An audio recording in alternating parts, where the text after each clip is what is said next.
Halo sahabat pendidik, selama ini kita berpikir bahwa belajar itu aktivitas abstrak ya, tentang buku, tentang berpikir, tentang menghafal ya. Nah, tapi tahukah Anda bahwa sebetulnya belajar itu sebenarnya adalah aktivitas fisik. Jadi ada yang tumbuh, ada yang bercabang, ada yang bersambung di dalam otak kita saat kita belajar. Mari kita bahas. Yang pertama, neuron di dalam otak itu adalah sebagai penghantar informasi.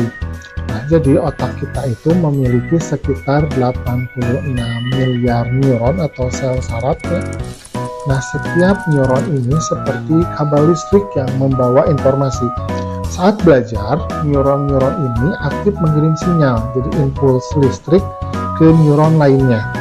Jadi analoginya, jadi neuron itu adalah jalan raya informasi. Nah, jalan ini dia bisa melebar, bisa menyempit, tergantung frekuensi pemakaiannya. Nah, yang kedua ada yang namanya sinapsis atau titik temu yang menentukan.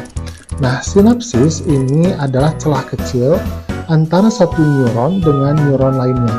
Nah, di sini keajaiban terjadi. Jadi, sinyal listrik dari neuron pertama sampai di ujung. Kemudian dia melepas neurotransmitter atau zat kimia yang menyeberangi celah ke neuron kedua. Nah, apabila terjadi berulang, celah ini jadi semakin cepat dan kuat dalam melewatkan sinyalnya. Nah, ini disebut long-term potentiation atau penguatan jangka panjang.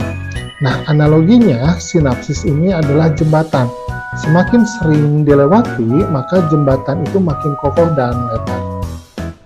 Yang ketiga adalah terkait Hebbian learning, jadi neurons that fire together, wire together. Jadi prinsip dasar belajar yaitu neuron yang aktif bersama akan terhubung menjadi lebih kuat. Jadi setiap kali kita menjelaskan, siswa mengulang atau mempraktekkan, maka koneksi sinapsis itu akan menguat, informasi menjadi lebih cepat diakses. Nah, sebaliknya, apabila dia jarang dipakai, maka sinapsis ini akan semakin melemah, menyempit, bahkan putus. Nah, inilah yang kita sebut sebagai lupa. Jadi, belajar itu sebetulnya adalah proses untuk memperkuat sambungan, bukan sekedar menambah data saja.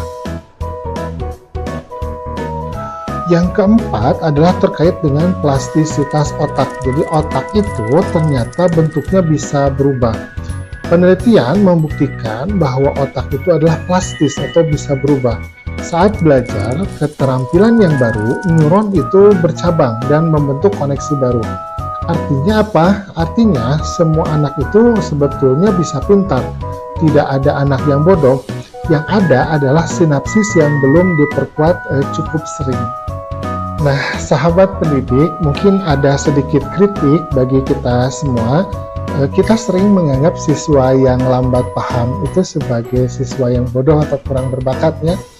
Padahal secara biologis mereka itu hanya butuh lebih banyak pengulangan dan latihan untuk memperkuat sinapsisnya. Nah, label bodoh itu tidak ilmiah. Yang ada hanyalah sinapsis yang belum cukup terstimulasi. Jadi, tugas kita adalah memberi cukup kesempatan bagi sinapsis itu tumbuh, bukan menghakimi karena pertumbuhannya tidak secepat yang lain.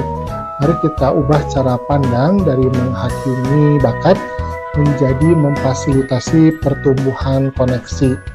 Karena setiap anak dengan stimulasi yang cukup bisa membangun sinapsis yang kuat.